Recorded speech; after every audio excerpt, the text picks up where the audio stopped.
Am I the a-hole for not inviting them to my Christmas part after they didn't invite me to their wedding? I throw a pretty big Christmas party every year going on a decade now.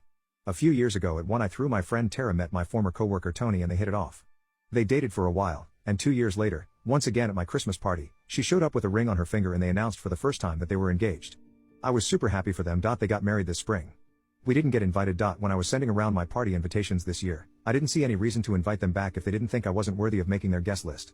I have known them both for years, basically introduced them, and they literally announced their engagement at my home. It got back to me today that they're very upset with us for not inviting them this year, that my party is something they consider special and they think I'm being petty.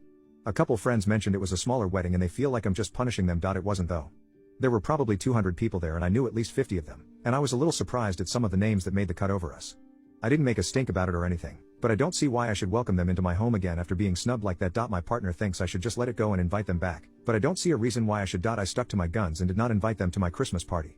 My partner stood by me when I told him I had made my decision and didn't bring it up again. Neither did our friends. Many of you guessed that they would try and crash our party. I got worried that could happen after all the responses, but thankfully it didn't. Probably 100 plus of you guessed she wanted to hijack the party to announce she was pregnant. If that's the case, they haven't told anyone as far as I know. They did, however, decide to try and throw their own party at the same time as ours.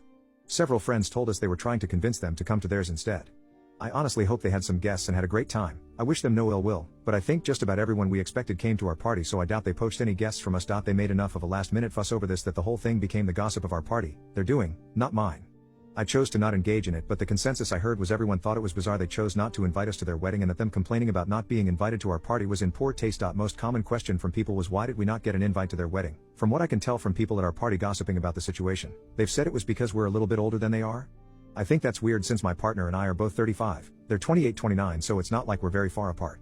Tara used to hang out with us at least once a week when she was single and I literally introduced them. The whole thing still seems strange to me, but I guess it is what it is. So yeah, that's how it all went down. Our party was a blast. We got to see so many friends, some of which we haven't really seen since before the virus. Everyone had a great time. People literally brought toddlers we hadn't gotten to meet yet because of how crazy the world has been over the last couple of years. It was a wonderful evening.